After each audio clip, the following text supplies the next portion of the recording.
So in Tibetan Buddhism, we have 3 sets of precepts that are different sets of ethical restraints. The one we begin with is the pratimoksha precepts, and those regulate body and speech, and so they're the easiest ones to keep. Of course, it entails managing your mind in order to regulate your body and speech. Then there's the bodhisattva precepts, which people take when they want to enter the bodhisattva vehicle and aim for a full awakening. And these precepts govern body, speech, and mind. So some of them can be transgressed without saying or doing anything, but simply by the way you're thinking. So they're harder to keep than the pratimoksha. Then the third set of ethical restraints are the tantric ethical restraints. And these are the most difficult to keep of all of them. They also regulate body, speech, and mind, and it's possible to transgress them, again, just mentally, without saying or doing anything. So monastic precepts are at the level of the pratimoksha precepts. Within the pratimoksha precepts, there's 8 different sets of precepts, okay? So you start out with the 8 one-day precepts, which are similar to the 8 Mahayana precepts that we take, except these precepts cannot be taken by monastics, because when you are a monastic, you can't, again, take ordinations lower than the ones that you have. Okay, the Mahayana precepts are done with a different motivation, so monastics can take those. But the 8 one-day precepts are aimed for lay people. They usually do them on the posada days, in ancient India. So it gives them like a one-day taste of keeping the essential precepts.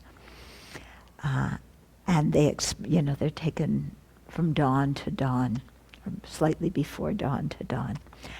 And then the next 2 are male and female lay followers, so upasaka and upasika precepts. So these are the 5 lay precepts. In the Tibetan tradition, when somebody officially takes refuge at a refuge ceremony, then they also have the option of taking 1, 2, 3, 4, or all 5 of the lay precepts So these involve abstaining from killing, stealing, unwise and unkind sexual behavior. So it's not a celibacy precept for the lay people. Lying and taking intoxicants. So people can choose among those which ones they feel most confident to take, and take them with the refuge ceremony.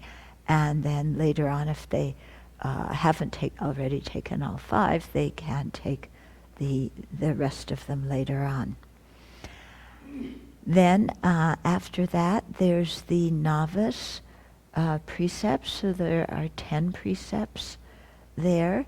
So you have the standard 5, and then you have similar to the eight precepts, not sitting on high expensive beds and thrones, not wearing perfumes, ornaments, garlands, not eating after midday, not handling money, and what am I missing? Oh, not singing, dancing, playing music.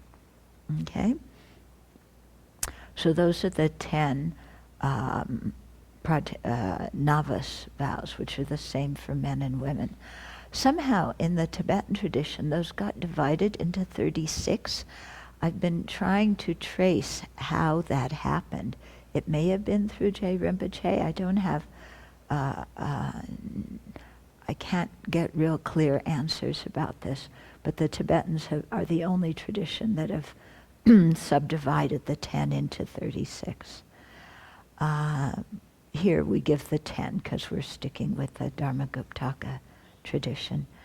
Then for nuns, there's a 2-year training called Shikshamana, and that is in preparation for full ordination. And then the last 2 of the 8 pratimoksha sets are fully ordained men and fully ordained women, so bhikshu and bhikshuni. Yeah, and so there you have many more precepts. There's for the women in the Dharmaguptaka tradition, there's 348. For the men, I think there's 252, if I remember correctly.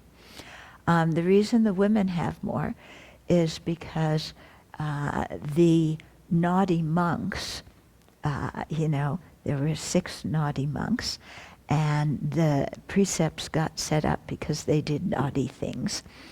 And when the women's order came about, then they had to take on the men's precepts from what the naughty monks did. And then there were also 6 naughty nuns who did other things, so the women have precepts from their negative actions, but the men didn't have to take on the precepts from the naughty nuns. So the women have more precepts. Okay, where the Anagarika precepts come in is they're taking the 8 one-day precepts for many days. Yeah, and there, when you do that with the 8 precepts, the 3rd precept is celibacy. Okay. So the pratimoksha precepts really get you going, because like I said, they regulate body and speech, which are much easier to control than our mind, because our body doesn't move in general, our speech doesn't come out unless first the mind moves. Okay, so there's a delayed reaction, so to speak, which gives us more time to hopefully restrain our inappropriate conduct. So you definitely have to work on the mind to keep the pratimoksha precepts, but transgressing them you can't do simply mentally. There has to be some body or speech thing going on. Okay, then when to have an ordination ceremony, then there's 3 things that need to be to be appropriately set up. One is that the candidates need to be eligible. So there's a number of qualifications that candidates need to meet to take ordination. The Sangha and the preceptor needs to be qualified, and also 3rd, the ceremony needs to be done in a proper way. And there's Buddha has set out the proper way to do it in the Vinaya. So in last night's teaching, we were talking, the question came up in terms of eligibility about, an age limit. So I want to thank Venerable Sepel for checking on with the Plum Village Sangha, and there it is 50 years. I don't know, I'm trying to remember who told me 25, if it's maybe there a monastery in Vietnam itself or whatever, but it is 50 years.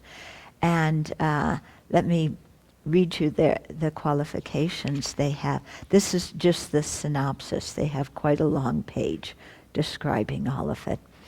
But they say all applicants must be under 50 years of age. No academic degree is required. If you are under 18, you must have permission from your parents. Those who have serious or terminal illnesses or severe disabilities cannot be accepted as monastics.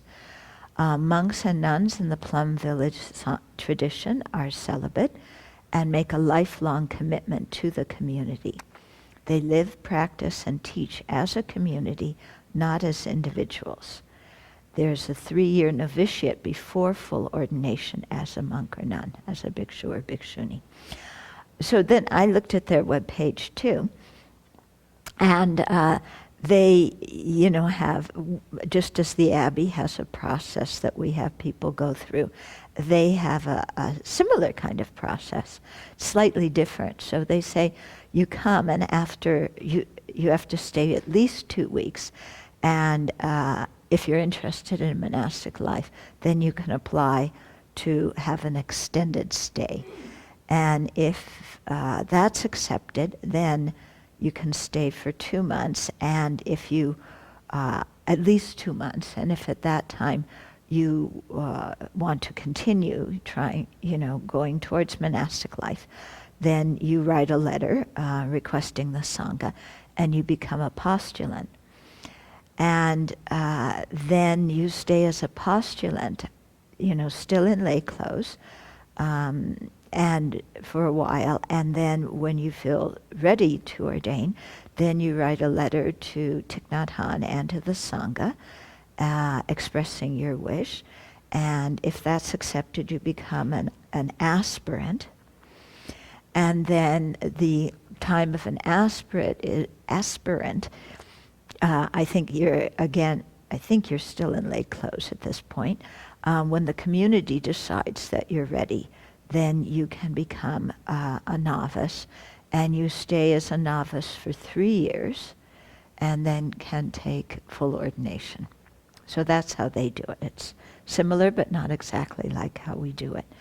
They also, interestingly, have a 5-year monastic program for people aged 17 to 32, which is, as I understand it, it's like a temporary ordination, but you have the option to stay on afterwards.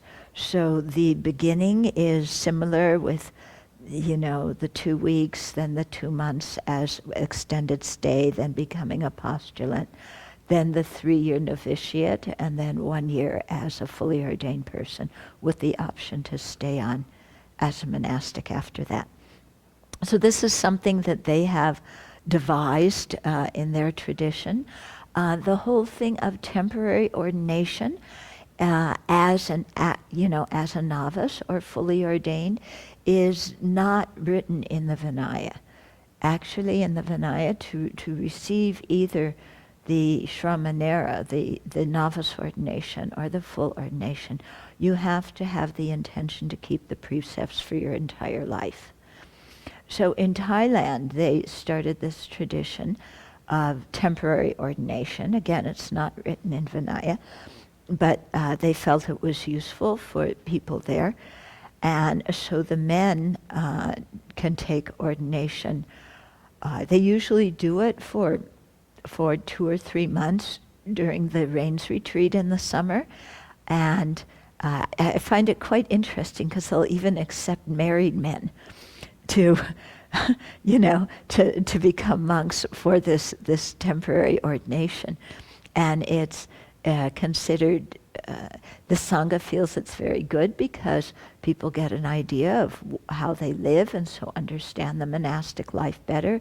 They accumulate merit, and it's a very big honor in Thailand for your family if you are a monk for a certain period of time. In the Theravada tradition, they don't have this for the nuns. Even they're in the process of restoring the novice and full ordination for women in the Theravada tradition. It's a very controversial topic for them right now, and I wish them all the best in it.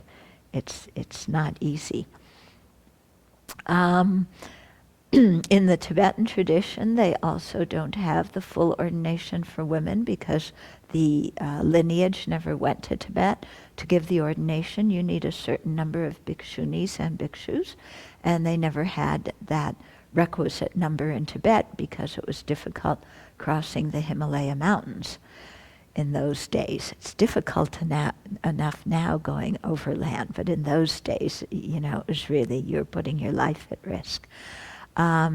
And so there's also a movement to restore the full ordination for women in the Tibetan tradition.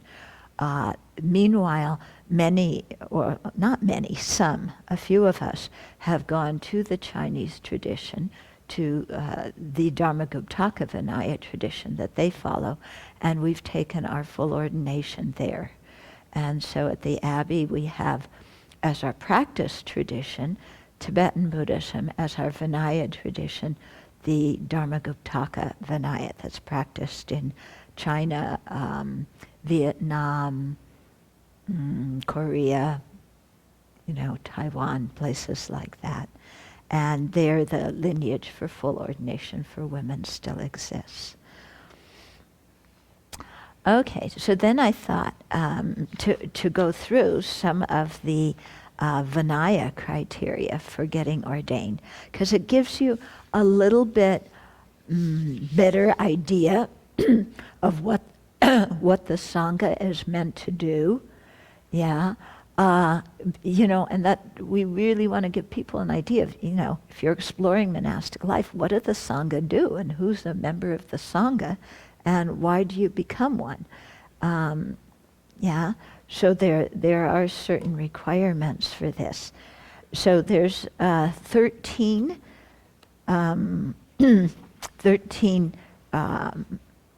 basic, foundational requirements. And if, actually it's put down as 13 hindrances. So if you have any of these hindrances, then in this lifetime, you aren't allowed to become a monastic. Future lifetimes, of course, it's okay, but this lifetime, no. Then there's 16 other hindrances that, as long as you have them temporarily in this life, you're not allowed to become a monastic. But if these hindrances are cleared up, then ordination can be taken after that. Okay, so to look at the 13 first. So if any of these have been committed, then somebody's not eligible for during this lifetime. So the first one is somebody who's committed a parajika. A parajika is a root transgression. To commit a parajika, actually you have to have been ordained and then transgressed your precepts from the root. Okay, so someone who has previously been ordained, transgressed one of the root precepts, then they cannot be ordained again in that life. Okay. The second is somebody who has sexually violated a bhikshu or a bhikshuni. So somebody who's had sexual intercourse with a bhikshu or a bhikshuni. Yeah, so that's kind of, it's a great negative karma. It shows a lack of respect for the Sangha. So that's a hindrance to ordination. And then third is those whose intention is for personal benefit. Okay, so their motivation isn't so good. And it's called stealing the Dharma. Okay, so what it means, the story behind this is during the Buddha's time, there was a famine, and somehow the monastics, managed to get a little bit of food when they went for alms. And there was one man who thought, there's famine, and being a Sangha member is really good. I can get some food that way. Yeah, I want to join the free lunch club. So without ordaining, he put on robes and took a bowl and went out on alms round. Okay, so he was pretending to be a monastic when he wasn't. He was quote, quote, stealing the appearance of a monastic, and he was stealing the privileges that monastics accrue. And so the Buddha said, people who do like that cannot be ordained in that lifetime. So nowadays there is a problem with people putting on monastic robes and then going out to beg. And here it's not alms round, it's actually begging. In Times Square, I've read an article in the New York Times. There's people who put on saffron robes, go out, shave their head, go out and pretend to be monastics and beg. In India, it's the same thing. Yeah. In Singapore, there's articles in the newspaper. People come from another country, they put on the robes, they stand at the metro station, and ask for money. So these people, if they were to actually apply for ordination, they could not be ordained because it's very negative to pretend to be a monastic and use it for your own personal gain. That's completely distorting what the robes are about. So that person cannot be ordained. Okay? And people, it's difficult because the lay people, when they see the robes, at least in a Buddhist country, they have respect and regard and they want to make donations. But if they knew how more about Buddhism, they'd realize that anybody who's actively begging and asking for money is already transgressing how things are done in the monastic life. Yeah? Because when they go on alms, you just stand there and people who want to give. You don't go out and hustle them. Okay? Then the fourth one is people who have joined the Sangha, become ordained, but later disrobe and join another religion. Okay, so here there's another story behind it. Okay, so there was one man who was a non-Buddhist practitioner. He asked, he saw Shariputra, who was excellent in debate, and he thought, all these Buddhist monastics are really intelligent. I want to be one like them. So he went to a monastery and he requested ordination. He thought that the monk he requested ordination from was Shariputra, but it wasn't. It was some other monk who turned out to not be very good in debate. So the man got very disillusioned and thought, oh no, the Buddhist monastics are really stupid because they couldn't answer all of his questions. So he left again to join another religion where he thought that they were smarter. Okay, so this isn't the end of the story, but due to this, so far in the story, that's why if people are active members of another religion or, in the clergy of another religion, they have to live with the Sangha for at least 4 months before they can be ordained, to make sure they actually have a correct motivation and they have the correct view. Yeah, because if somebody is, they believe in God and they're worshiping God or they're propitiating Krishna or they're, something like that, then they're going to have a really hard time in the Sangha. Because as we discussed, one of the harmonies in the Sangha is, remember we did the 6 harmonies? One of them is having similar views. So they're not going to be happy in the Sangha because they're not going to share the views. And, the Sangha is, going to find them also a little bit troublesome because they're going to be saying, well, can't we do this practice from this other religion too? Okay, so they have to stay with the Sangha and really make sure that they have the correct views. Okay, then the story continues. Someone else from another religion came to join the Sangha. He was there for 4 months. He became a bhikshu. So far, so good. Okay. So then this first guy who heard that, he changed his mind and he said, well, maybe all the Sangha members are intelligent. So remember, he had ordained, disrobed, become the member of another religion. Now he's changing his mind. He wants to come back and be a Buddhist monastic. And because his refuge was unstable, the Buddha said, you aren't really eligible, you aren't fit to be a monastic, because he was from another religion, then he became Buddhist, then he joined another religion again, then he wanted to come back to Buddhism. The poor man doesn't know what he really believes. And his motivation, again, is not a pure motivation to understand the Dharma and keep the ethical conduct. It's, he's looking for somebody who's intelligent or whatever, and who will give him some food. Okay, so this kind of person is also not qualified, and you can see why. They don't know what they believe. They believe one thing one day, one thing the next day.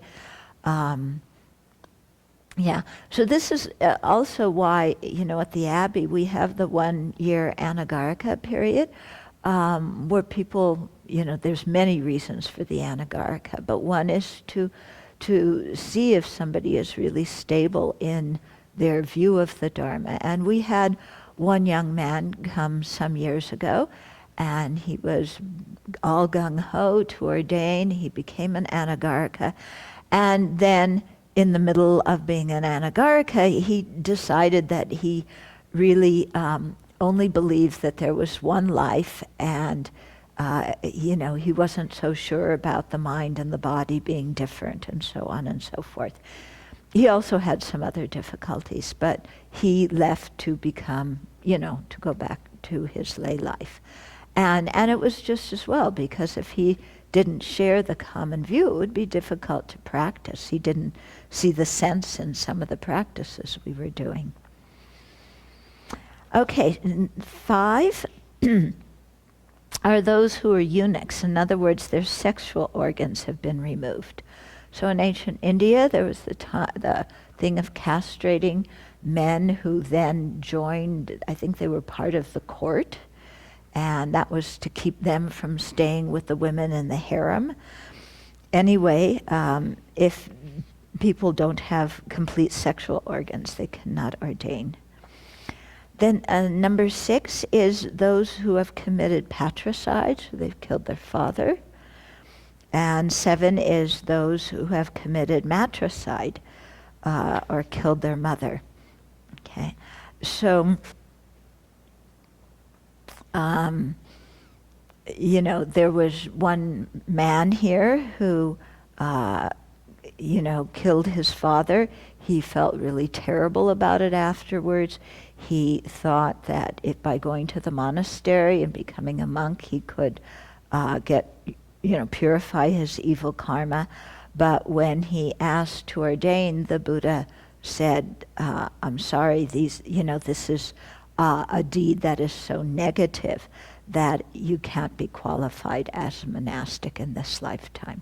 So there's 5 of these deeds, 5 heinous actions. Yeah, so the first 2 are killing your mother, killing your father. So nowadays, there's the whole thing of assisted suicide. And we have to check when people ordain if they've been involved in assisted suicide for their mother or father. Yeah, because even though their motivation isn't one of anger, they could think that it's a motivation of compassion. Actually, unless we have clairvoyant powers, and this goes for pets too, we don't know where somebody is going to be reborn in the future. And so by assisting their suicide or euthanizing them, we could be sending them to a situation of greater suffering than they're now experiencing in this life. Okay? Yeah? Is it also, or does it also have to do with the fact that with the suffering that they might be going on, they could be purifying a lot of things, and then if that process is It could be that, but it sounds very uncompassionate to say you're suffering, you're purifying, so I'm not going to help. I mean, people take that sometimes to an extreme and say, oh, you're hit by a car, you're lying in the middle of the street bleeding, you're purifying your negative karma, I'm not going to take you to the hospital because it would interrupt with your purification process. You know, that is definitely the wrong view. Okay. Here, the situation is more because there's a difference between purifying your negative karma and experiencing the result of your negative karma. If somebody is not a Buddhist, or even if they are a Buddhist and they're suffering, if they don't have the thought, this is my negative karma ripening, I welcome it, you know, it could have ripened in a horrible negative act, in a horrible rebirth in the future, so actually this is a small suffering, I can endure that. If they're thinking like that, then it becomes purifying negative karma. But otherwise, it's just experiencing the suffering result of their karma, and they're not purifying anything. Of course, after you experience the result of your karma, it can no longer ripen because it's like a seed. Once it's sprouted, it can't sprout again. Okay, but that's different than purifying. Okay, purifying is, it could have been like something really horrible, and you're having just a comparatively minor suffering. But in cases of euthanizing, it's very often that in assisted suicide, we can't bear to see the person suffer. Yeah? And so it often has more to do with us than with them, that we can't bear to see them suffering. Okay, so that we don't have to be in that uncomfortable situation of watching somebody else suffer. Then it becomes, well, you know, assisted suicide sounds good, or euthanasia sounds good. Yeah. But in terms of Buddhism, it's not, yeah. I mean, it's very clear, actually, in our pratimoksha precepts, encouraging death, you know, giving somebody a weapon for death, praising death, anything like this is a root transgression. Yeah. Venerable, what about when you are tied to machines? Yeah. Do you have the right to say, I don't want to be tied to machines? Yeah. I think, this is a difficult one, and there's no clear thing on it. Clearly, this didn't come up at the time of the Buddha. I think the best is if somebody's clearly not going to make it, don't put them on the machine to start with. Okay? If somebody is on the machine, you know, it could be possible to ask that person's permission to remove them from the machine. And that is, you know, people are saying that's not actively killing them, that's just letting nature take its course. Okay, so that's the way some people view it, because the person would already have been long ago dead. Yeah. If they hadn't been put on the machine to start with. Okay. But it's a difficult situation, especially if somebody's on a machine for months and years and the family is financially ruined because it's quite expensive. And you know, Dokchen Rinpoche, one highly respected Tibetan Lama, in the case of Terry Schiavi, who was on a machine for a long time, her case was a big deal in the US because her husband wanted her taken off, her parents wanted her left on. Her husband said that it was not her wish to be kept in that kind of state. Anyway, Dr. Rinpoche said that her mind stream actually had gone from the body a long time before, and the body was just being kept alive, but the mind stream had gone. But, you know, you need somebody with special powers who can tell that. The rest of us can't. Okay. Exactly. That's why. Right. That's why, you know, we all, and we have everybody here write down their, their advanced directive. Thank you. You know, of what they want done, and if that kind of situation befell them.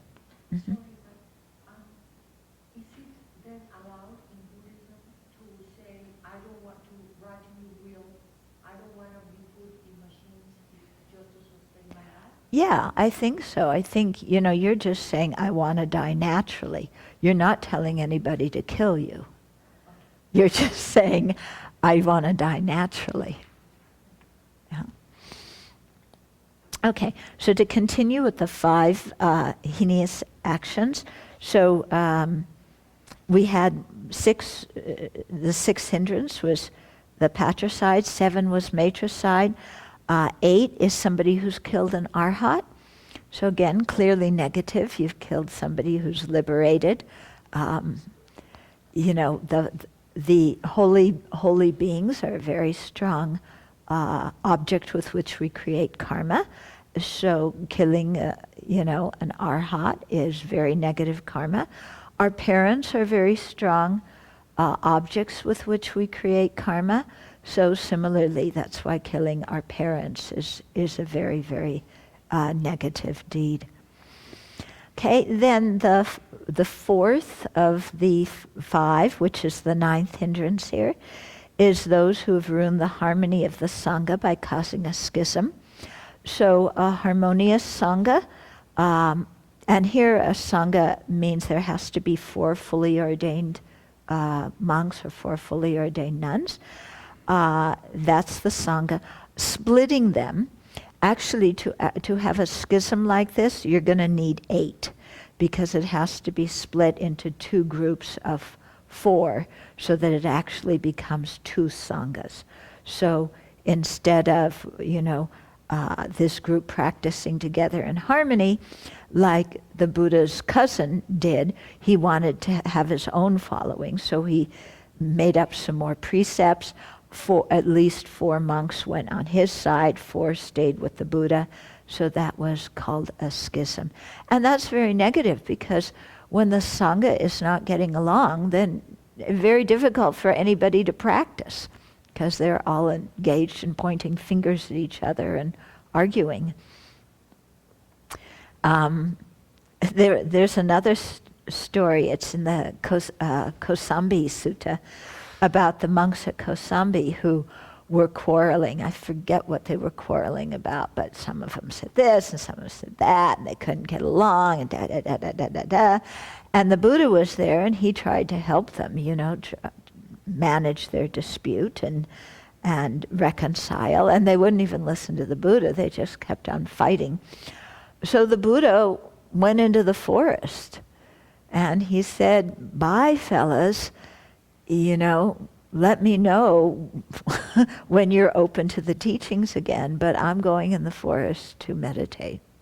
And he left them because they were completely, you know, unresponsive to his advice. They didn't heed anything he said.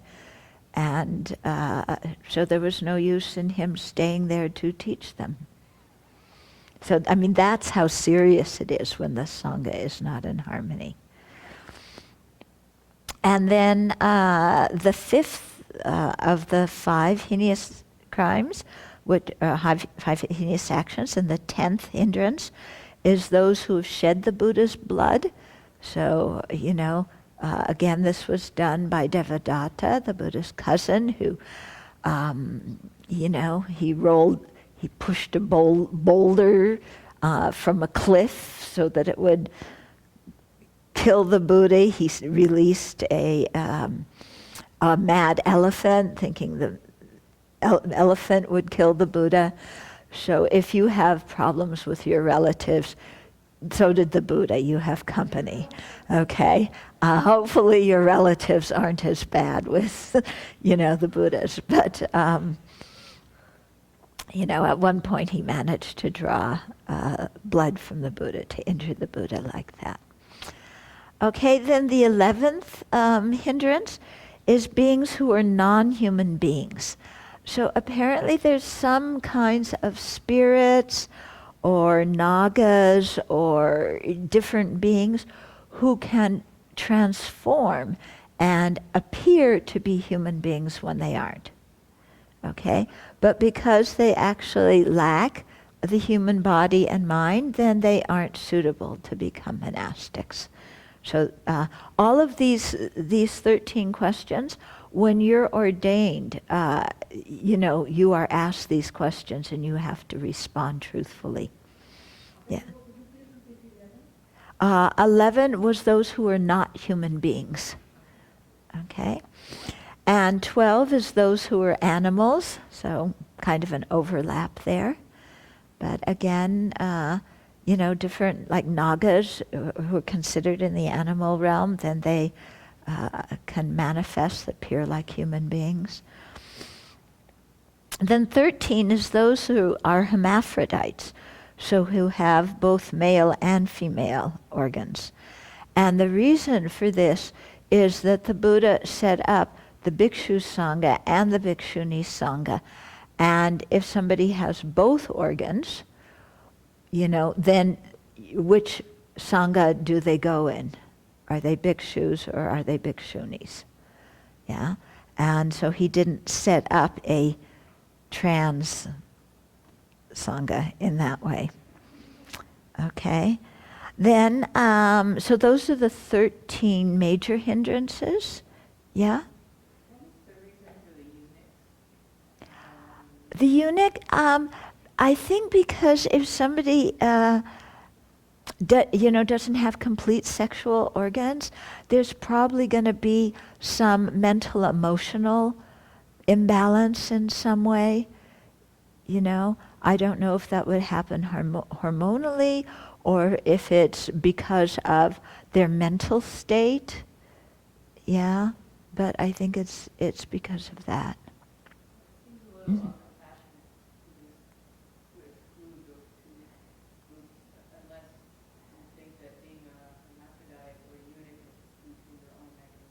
Yeah. No, but being a hermaphrodite, it's just practical. Are you a bhikshu or are you a bhikshuni? Which precepts do you take?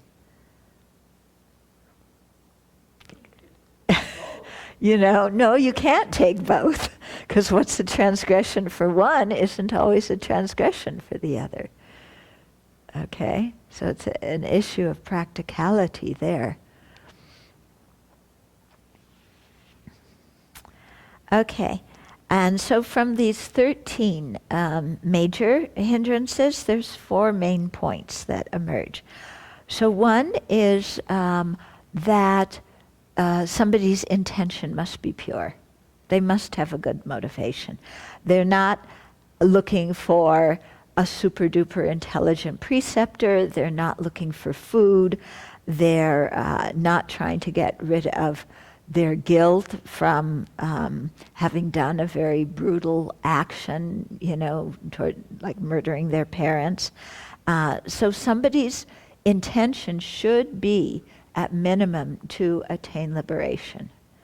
If somebody doesn't have the intention to attain liberation, then there's no real meaning or purpose for them to ordain.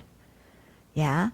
It's better remain a lay follower, keep the lay precepts, practice that way, accumulate karma that way, but having, a good motivation is really important. Even if, of course, most of us, our motivations at the beginning, it's fabricated, isn't it? Yeah, but even with a fabricated one, we respect liberation, or beyond that, full awakening. We want to attain those spiritual realizations. We have some level of belief and conviction in that. Okay, so that has to be there. It's not for some worldly purpose. Okay, And also, when we see these hindrances here, we might say, oh, well, the Sangha's just saying, well, we're a club and you can't join our club. We're an elite club, you can't join it. It's not that. It's if these people join, they're not going to be happy. Yeah, they're not going to be happy as a monastic. If you don't aspire for liberation, yet you become a monastic and you have all these precepts, at a certain point you're going to go, why am I keeping these precepts? I want to go out and see a movie. I want to go to a pub. Why can't I do that? Yeah? So if you're not aspiring for liberation, then you're not going to see how the precepts help you towards liberation, and you're going to feel like they're a burden. Yeah? So it's the Buddha, wisely helping people to figure out at what level is best for them to practice so that they can be a happy practitioner. Yeah, you don't want to be an unhappy practitioner. Okay. Then the second general thing from the 13 is the person's gender must be specific. Okay. And so, if their sexual organs have been removed, if they have both, then there's a practical issue. Which Sangha do they belong to? Then third is the person must not have done a serious negative action, such as committing a parajika, violating a bhikshu or bhikshuni, killing your mother, father, arhat, causing schism in the Sangha, drawing blood from the Buddha. Because if somebody's done a very horrible negative action like that, it's going to be very difficult for them to practice. They're going to have a lot of remorse and regret and heavy-heartedness, or maybe they don't have remorse and regret and they're very flippant about the thing. But in either case, it's going to be difficult for them to live with the Sangha and keep the precepts. And then fourth is a person must be able to practice the Buddha Dharma properly and receive the benefits from practice. So animals, non-human beings, people who are not physically and mentally healthy, it's not possible for them to keep up with the rigors of ordained life, and they aren't allowed to ordain. Okay, so the physical and mental health comes actually in the 16 that are following, but here they would pertain to people who have chronic illnesses where there doesn't seem to be any sign of that illness abating, in which case it would be very difficult. I mean, you have to be in good physical health to be a Sangha member, yeah, because you have to keep the schedule in the monastery. You can't, become a monastic and then say, well, actually, I can't keep the schedule. I need to sleep until 10 o'clock every morning. And then, sorry, I can't cook because, I have this illness and I'm too weak to cook and I can't, sit up in meditation. I have to lie down because I'm too weak to do that. And by the way, can I have a nurse attendant from the Sangha take care of me? That's not going to work, That person can't keep up with the rigor. It's going to disrupt the life of the Sangha in general. Yeah, and the person's going to be very unhappy also because they're joining a community and they can't be part of the community because of very, these kind of health problems. Maybe keep your questions for now, and then I'll have some time for questions at the end. Similarly, somebody who has a severe mental illness that cannot be managed by therapy or by meds, it's not really suitable for them to ordain. I've lived in Dharma centers where people who have had mental illnesses, maybe they aren't even ordained, they're lay people staying at the center, And it disrupts the whole life of the center. Yeah, and one place I lived, there was one person running naked up and down the hall screaming at night. You know, that's not gonna, the Sangha is compassionate, but we don't have the skills to handle somebody with severe mental illness. So we're not going to be able to give them the help they need. And they're not in the place where they can receive the help they need. So for those people, it's much better they get conventional therapy or they stay on meds or whatever so that they can be psychologically balanced. Yeah. If somebody is on meds for something and they are balanced and they can keep up with the schedule, then that's a different issue. It's fine. Yeah. But here, if you can't really keep up with the rigors of monastic life, you're going to be really unhappy, and the Sangha is not going to be able to take care of you. Okay, because the Sangha isn't set up as a nursing home or as a mental health care facility. Yeah, and this is something that's quite difficult because we get a lot of people wanting to come here who are in very dire straits in their life. Something is going terribly wrong in their life. They need a place to live, basically. Yeah, she is the office manager. She and I, because we both read all the applications and go through them. And boy, some of them, people are in really suffering conditions, heartbreaking conditions. You feel so bad for these people. But we also are in a facility that can take care of them. Yeah, and we aren't a homeless shelter. Yeah, we have people writing, and remember there was one man who was writing, I don't know where he was driving from, Georgia or Alabama or somewhere. We've never heard of him before. I'm on my way to Sravasti Abbey, driving there. I'll be there in 2 days and I want to be a monk. We don't know who the guy is, you know? Some other person writing, this happened last winter. You know, I'm with my wife and my kids and the whole family is quarreling and her relatives are in the house and they're quarreling and I can't stay here and it's an awful situation and I've got to leave and I have no place to go. And we're in the middle of a 3-month silent retreat. We can't take the guy.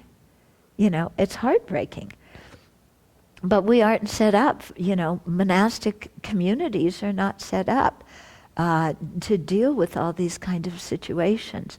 And so there are, thankfully, in our society, situations, you know, there are homeless shelters, there are, clinics where people can get proper help for medical conditions and, either physical conditions or mental conditions. And it's better that they get the help they need. You know, if they come here, we don't have a social worker on call to tell them all the agencies they can go to where they can get benefits when they're homeless and unemployed. You know, if they go to a shelter, there's a social worker there who can give them some help finding the other places that will help them. Okay? So it's very much a thing of seeing compatibility. You know, what we have to offer doesn't match what people are seeking. And, and what people are seeking doesn't match what we have to offer. Because otherwise, nobody's going to be happy. Okay, now questions. Yeah. The chronic illnesses like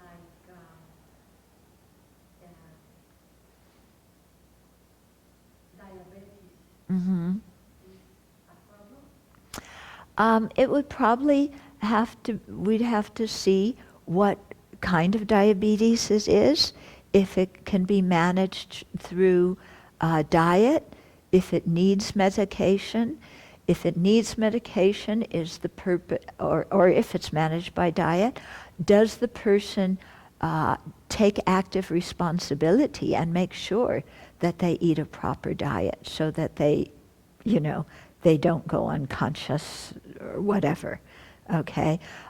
We have to see, will the person listen to the advice of the Sangha if we see them, not keeping a proper diet, and we say, you need to keep a proper diet, or maybe they decide that they're going to stop taking their insulin because they're tired of it, and they don't listen to medical advice or to our advice, then again, they're not suitable to be here.